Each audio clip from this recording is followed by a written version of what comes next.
Thank you. Thank you for the great, introduction. Can you guys hear me well? Perfectly. Yeah, sure. Thank you. Right. So, yeah, it's as I said, Dataverse love citizen developers. So when I say citizen developers, they are the low code developers. They generally non-IT people, right? So let's see how Dataverse, can make their life easier. Super. So this is little about me. I'm from Hyderabad, India. I have over 18 plus year of IT industry experience. I work as a senior engineering manager at Microsoft PowerCat team. It's a customer advisory team. I'll talk about a bit, what our team does in a while. But yeah, I'm passionate about enterprise architecture and fusion development.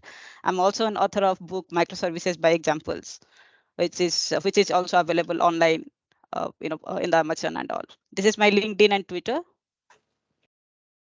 Yeah, so what we do, as part of the larger PowerCat team, we are focused into tools and guidance. We kind of, build a lot of tools which can unblock our customers, like COE Starter Kit. I think we just heard about it in the last session as well, which generally used by the organizations for, governing and managing the entire platform, Power Platform.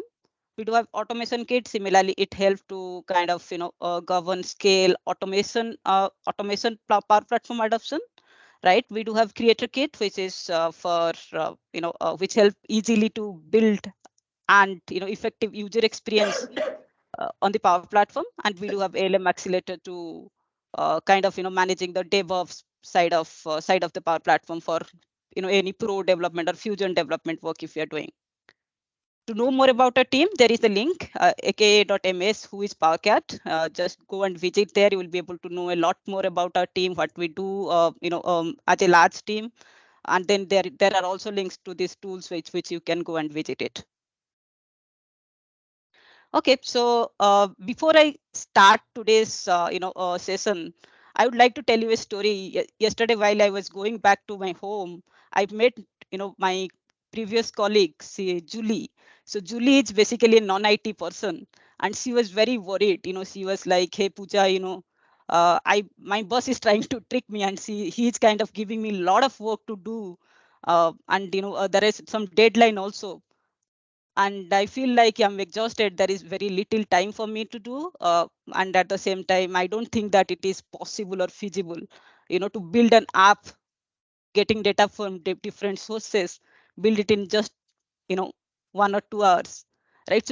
So she was little worried, so I just asked her to tell what exactly happened in the conversation, right? So she says, when I was about to leave the work, and boss says, before you go, we need to have an app which should be which should basically bring us all the customer orders, which are the processing customer orders, in one place.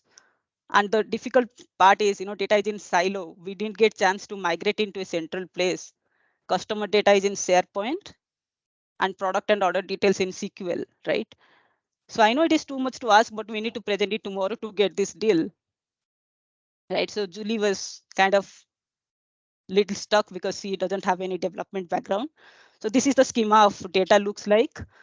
So what do you think, what Julie should do with this situation? Yeah, obviously Julie was kind of, are you kidding me? This is so much to do in so little time. I was like, hey, Julie, don't worry about it. There is a solution. For every problem, at least let's try to do something. Then, yep, virtual table is something which I'm going to talk about in this session. That also helped Julie to, come out of the problem she is facing. Right. So let's have a little, like what is exactly virtual table, right? So virtual table is a concept of virtualization. Like, it is not if bringing data. While I say virtualization, bringing data from different sources, since we know the problem statement is some data is in SharePoint, some data is in SQL, right? So but bringing it to bringing into a central place, which is Dataverse. And then at the same time, because citizen developers are also not the data developers or data guy, right? So they don't have to worry about data migration, sanity check and all, right? So they just can connect and bring this data, not physically, can bring it virtually to the Dataverse, right? So that's pretty much here. Like, virtual tables can also create custom views of your data, where we can get joint data from multiple sources into a single view. We can also use it in app, flow, lookup, relationship, and other Dataverse API if required. If there are pro dev, they can also go write Dataverse API on top of virtual table. Right, but this is a flexible way of organizing and managing data from different sources to a single point of source. So these are the types of virtual table. We can kind of create virtual connector providers which is basically no code. Quickly we can create it. Limited data sources are available, but yeah, there are work going on. Which you will see in coming period. A lot of data sources are going to be added soon. One of these, Excel is going to be added soon into virtual connector providers. So custom data providers is again, we can also create a custom data providers, like we can also create a Azure Cosmos DB data providers if required, that require a little bit of coding knowledge, longer process to do. Go data providers is also another way of doing it, but that also required a pro dev persona to do. So our persona is Julie. Julie is basically a citizen developer. She doesn't know anything about coding. She doesn't know anything about development. So she would definitely go with virtual connector providers to see this, to build her app. So right, this is our pretty much a requirement for Julie is bring data from SharePoint, getting data from SQL, and then bringing it to Dataverse, and then build an app in Power Apps. All right, so I think there is no question. We can have a demo quickly.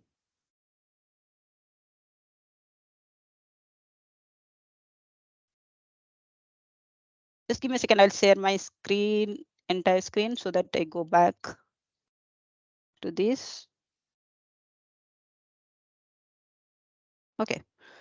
So let me just show you, how to bring data from different sources, right? Before that, let me show you, this is my SharePoint site. This is the customer list where I have customer details of Henry, email address, title, name, and address. And these are my SQL tables, right? I have product table, I have order table, I have order details table. So product table has product metadata, and then orders has all the order detail and customer mapping, and order details has detail of transaction details, basically how many quantities have been ordered for which product and which order ID mapping up to that. So it's kind of a one to many mapping to kind of a product is one to many mapping to order details, and order is also having a one to many mapping to order details as well. Okay, so all right, let me show you to bring data from SQL. Initially I'll create a solution. Let's say this is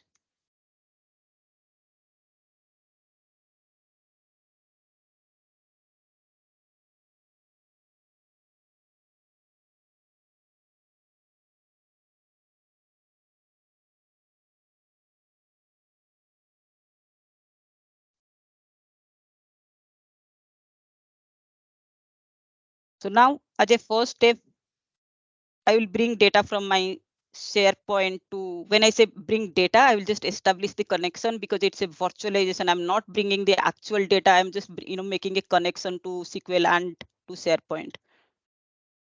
So you can just click on this new, there is a table option, table from external data. Click on this because there is, I will show you that, without any coding, how can we do it with few clicks, So then, we can click on this SharePoint. I have already established my connection. If you have not established the connection, you can just click on add connection. It would bring you to a screen to give your, give your connection, or, point a connection to SharePoint. Right. So I just click next. You can see it's automatically displaying, listing all my SharePoint sites where I have authenticated to or have established the connection. So I just choose this. This is my SharePoint site where my customer list is present. Then I click on next. You can see it is automatically showing the list, number of list. What are this? If I have more than one list, it would also show me all those lists. I have all the privilege to go and choose the right data source from here. I'll choose customer list here because my data is in customer list.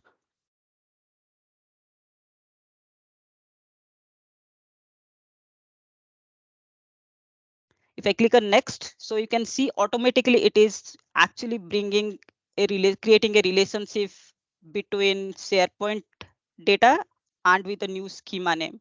There is an option to quick format names if there are some, like people use generally sometime table dot, something, and then it can automatically format to a better naming convention as well. Click on next. Again, it's just showing me if I want to change anything, I have an option to change here. If everything looks okay, I can just go and click on finish.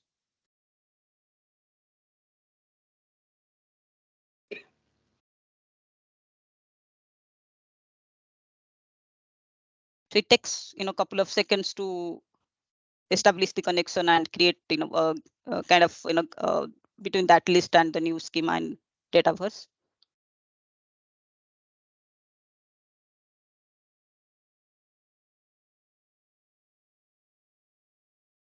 So while this is yeah, it is done.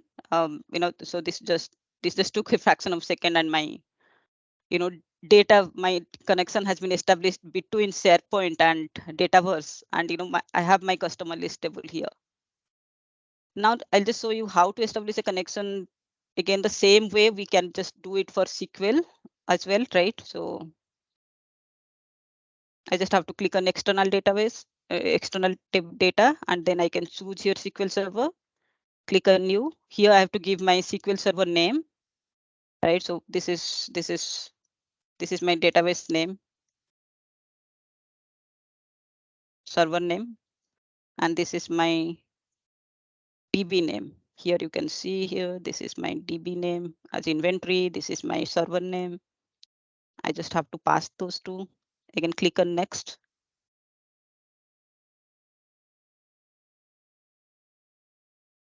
So it shows all my, automatically all my tables which are present in that particular DB.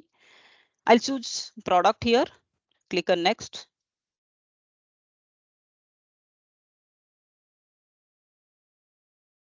Yep, same way. We just have to, if we want to format names, we can click on this, or if we're all okay, then we just can click on next, finish.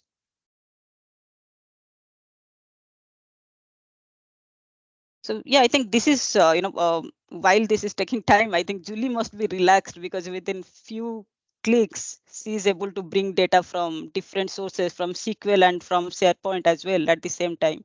So though now the data has been come to a central place, I mean, the connection has been established and the tables are in central place. Now Julie must be relaxed, and because she just have to go and create an app on this, using these tables. So what I've done is I have created an app already. I will just show it to you in interest of time, but it is super easier. Or else, just let's create an app with a existing template of Dataverse. Using the existing template of Dataverse, then I will show you, what I have done it to create the relationship, filtering and other stuff. Ma'am, quick question, Yep. So a couple things. One is when you connect to the underlying data source like SQL server, if it is an on-prem server, you need a gateway, right? Absolutely. Okay, that's one. The second one is in terms of data types.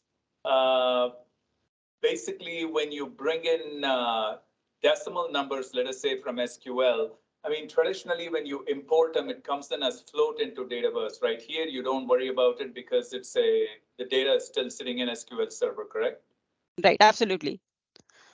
Got Absolutely. it, Yep. Yeah, go Thank ahead, you. go And ahead. yeah, sorry, go ahead. No, you were saying something. Yeah. Yeah, so I was saying, those are the great point which you brought, and to add to your point, there are certain limitations as well in the data, virtual table today. Like if in your SQL server, in your database, there must be one database table, there must be one string, column should be present. Yeah. Else it doesn't support today. There are certain limitations which I'll share few links, which you all can go through, but yeah, there are certain limitations today as well. I mean, we can't do kind of a search because we don't have data here in the dataverse, right? But we can do a filter, we can build that relationship, write power fx query to do that. There are certain way to do it, but not out of the box using, because the data still is in the source, it is not in the dataverse. Correct, correct, correct, correct. Got it, ma'am. Yeah, please keep going. Thank you. So this is on the Dataverse side. If I want to show you only product, which I just establish this connection.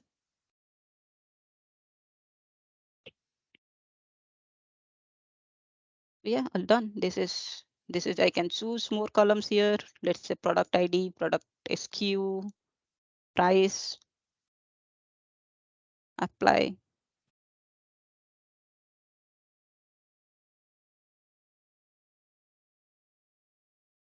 I just have to publish this app and play. So now done. I've already built a app.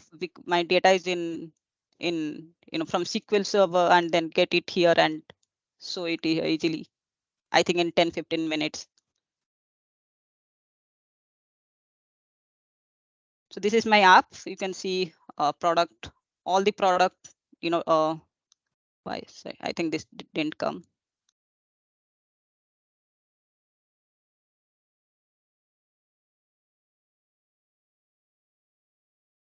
Here all my data from SQL has, I can see it here. I can do a CRUD functionalities of create, read, update, and delete here as well. If my source allows, then I can do here on my app, which goes to the source again. Right? I would just show you a quick new product addition.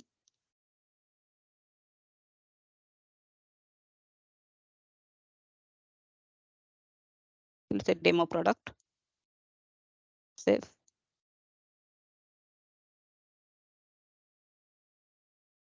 So this is done. If I can just again query in my source, which is SQL Server, to see my demo product has been added or not, you can see it is the new product which has been recently got created. I have an option to delete this as well. I can delete it here. It would go and delete on my source. I just have to again run this. You can see demo product is gone from here. So without any coding, without doing, I'm just using the widget to bring data here, doing the CRUD operation, which actually people like Julie, who are non-IT folks, can build this app quickly. So this is an app which I have built, with the same data source from order details from customers, and here it shows all my customer products, which has been processed, right? So and here I have the option to filter as well. I can just filter. Nestor W has actually bought these 2 orders, and Henry has bought these 2 orders. Liam has no order in the place, right? So and this is again just to show the out of the box customers list. I can show you my customers details over here. Any question?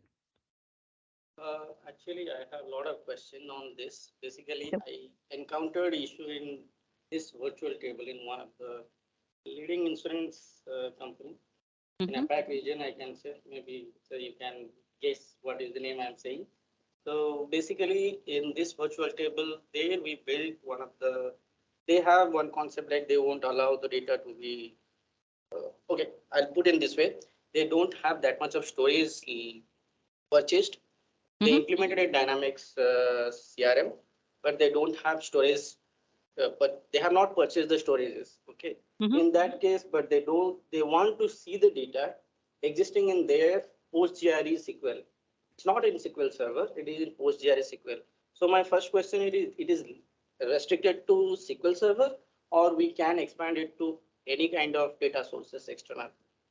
Absolutely. So you can expand it to any sources, but as I said in my previous slide, so it required a little bit of coding, or there is a workaround.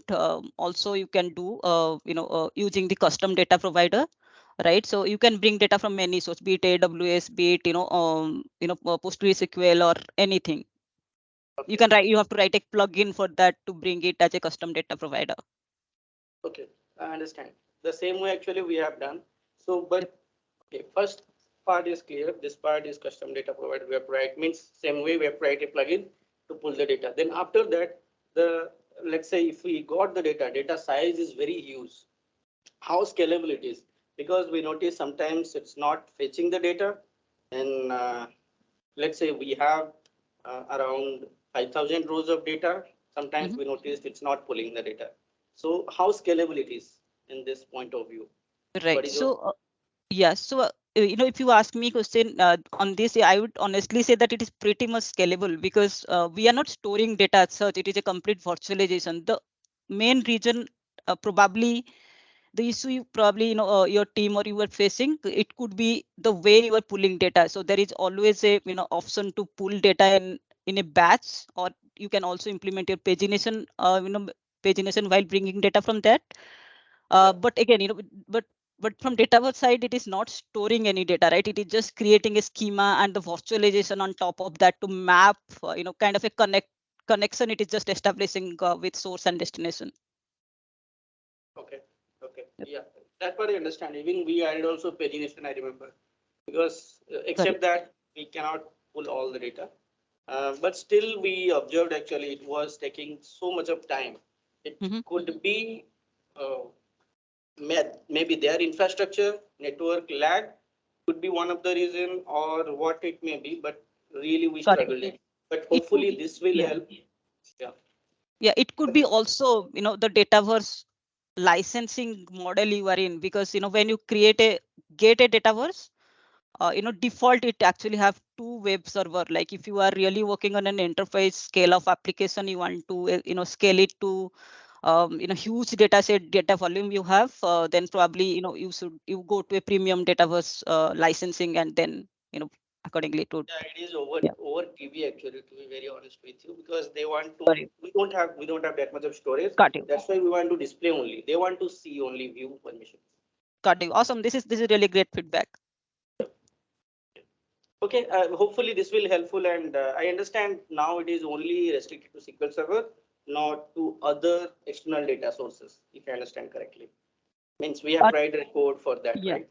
Yeah, you have to write code for that. If in Wizard we have SQL Server, we have SharePoint, which is pretty much available out of the box. But yeah, if Excel is also coming soon.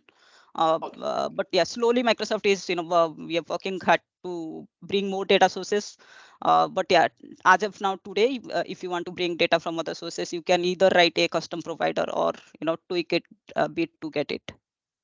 Okay. Super. Any other questions, folks? We'll open any questions. Yeah, go ahead, sir. Actually, in the earlier slides, you talked about the automation kits and all, right? I just wanted to know about the capabilities of it and what are the steps we need to uh, be in place in order to have it. Can you just elaborate a bit about that? So yeah, so automation kit is pretty much to govern and scale your any RPA or desktop or Power Automate you are using in your organization.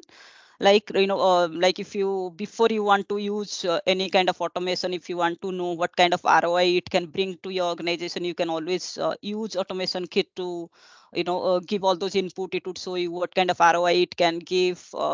We have recently launched scheduler functionality. Scheduler is basically to you can schedule a bot from there. When I say bot, your desktop flows, or you can schedule a kind of a any with a input parameter, or rerun this bot from the kit itself.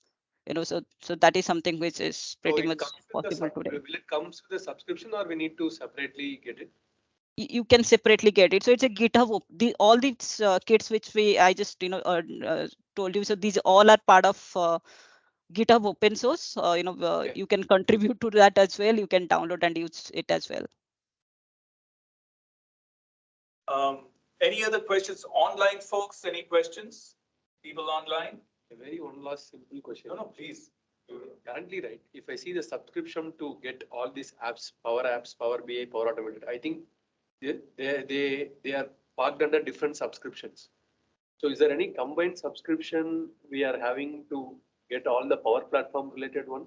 Because I could see Power BI is tagged to some subscription, Power Automate is separate, Power Virtual Agents is separate, everything is separate, right? Have subscription. 5v3, all those, I think. No, I think the Microsoft 365 subscription, C5, Yeah. are different from Power Platform. Different from. There is no Power Platform, one single subscription for all, right? Is there any plans for that? See, actually, probably I am not the right person to answer this. Yeah. So, as you said, if you are part of, you have already, kind of using Microsoft 365, or if you or in E3, Microsoft 365 E3 5, or you are using Dynamic 365, then it comes with that. But yeah, in separate licensing are also available, which I'm not probably the right person to answer. Or Yep. else separate is not. Quick question, when Yep. you bring the data over from Mhm. SQL Server, if there is a security that is set up, row-based security that's actually set up inside SQL, will it respect that when you bring it here?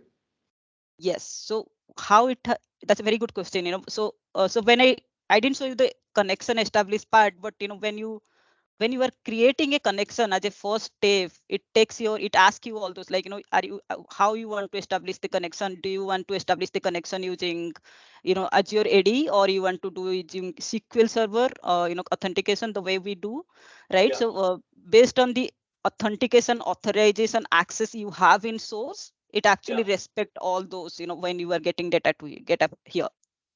Got it. Yeah. Well, couple other ones. So when you set up, once you connect, if Mhm. you on your app site want to set up business rules, let us say you're bringing in some pricing data, and you Yep. want to actually set up rules saying, hey, if some thresholds or whatever for discounting, will it allow that? Today it is not, but that is something which, again, can be achieved using custom actions. Again, you have to write code on that for that, and then you can actually do that using the custom actions and all. Got it. And Yep. if I have existing database tables, I Mhm. have information on the cost side in my existing database, and I bring the pricing side from an SQL Connect. Mhm. Can I marry the two together, or will I need some custom actions there too? No, you can. That is pretty much possible to do, So but long as only constraint. Yeah. so long as Sorry. the data model, primary key, foreign keys are Yeah. available. Gotcha. Yes. So all Then those load relationship you is can also do. possible. Sorry, Sorry, go go ahead. ahead. Sorry, go ahead. No, what I was trying to say, building relationship is pretty much possible, but creating business rules and all, because we don't have the data here, it is pretty it is quite difficult to do today. But yeah, this is great feedback probably to take. And but one more thing I just wanted to show you, as this at the same time, if you see here, right, by writing power effects, because you have the control on the on the schema. So by doing that, you can actually do like Got it. yeah. Got it. So we do it on the app side because, I mean, one of the most beautiful things about Dataverse is that all that logic, you can actually put it in the database itself, Yep. so that you don't have to do anything on the app side. Yep. Right. Um, One thing, and this is not related to virtual tables, more to Dataverse, is when I use Power Query, when I Mhm. connect to data and import it, for some bizarre reason, I noticed that when you bring decimals over, right, Mhm. data types, it converts it into float, and Mhm. then you can't write rules on float. So you almost have to delete that column and re-add the column. Is there any workaround to that? Oh yeah. So I think again that there are workarounds. Like if you want to do kind of that stuff again, as you said, you can either do it in a Power Automate, or you can write kind of store it in a kind of like as we are talking, right, in a Power Automate or in a Power Query we can do. But there are certain limitations in virtual table, because it is in private preview today. I mean, it is in public preview today. It will come to soon. It would be general available. When we are doing a general available, lot of new thing would come to that, right? So, and lot of new limitations also go away. So but this is in public preview. You can try it. You can just do the basic thing which we can do at also at the extent, like if the need to do without without roll off, without having all those limitations which is available today, we can do. But yeah, there are in when we are coming as a general available, there are a lot of things which it's coming as a new thing. Fantastic. This is, Yep. as you can see, Dataverse brings out probably lots of it's an amazing thing. So thank you very much for enlightening us with this. This takes it to another dimension. Thank you for all the great questions. Yep. Absolutely. Any other questions for people online? Any other questions? Let me see over here. Trying to see. There's still a lot of people online. Any questions for?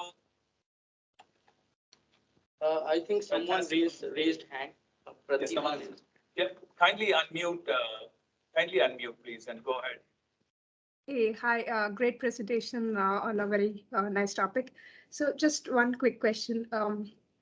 So let's say the underlying data in SharePoint or SQL changes, will it reflect in the database table automatically, or should you do something about it? No, it will automatically reflect. That's a great question again. So we don't have to do anything once the connection has been established. It would do all the CRUD functionalities. It would auto refresh here. You can add here. You can add there. So it's kind of a two-way sync. That's nice. Thanks for answering, Pooja. Yeah. Thank you. Super. Any other? We'll have one last question. Anyone? Anyone? I'm thinking this syncing, it's a real time or it takes some delay also. Let's say my data size is huge. In that case, it happened in real time. That is, like you just the way I just show you, I created here, new record, Yeah. it got created there. I deleted it, got deleted there. You can always add a refresh or auto refresh to your page, and the data can be pulled from there. and one more thing, we did not saw on-premise data gateway is part. So, Yep. maybe So this is so let me probably go back to this. If I just show you again quickly. maybe I missed that. No, so here there are I think a lot of questions on this part want another data source to uh, you know uh, to see it, right? So let me probably delete my connection and show it to you the on-premises one first, and then sorry. Oh, okay, understood. Actually, I feel it's built already the connector. Okay, I think I got my answer. Yep. So this is here, while establishing the Yes, connection yes. itself, yeah, you Yep. can choose all those types of connection and then establish the connection. Yeah. Because I was thinking you never configured here, but I Yep. noticed you already configured it. Okay. Yeah. So Right. this is the connection page. If you can create a new Right. I connection, got it. and Got it. yep. Got it. Yep. Okay. Thank you. So, folks, thank you very much, Ms. Pooja. Fantastic. Kindly, we warmly invite you to come in, to more sessions anytime you want. Especially since you are from PowerCat, it's you guys are very close to us. So, anytime, open invitation to come and enlighten us with whatever topics power plant related. So, thank you very much.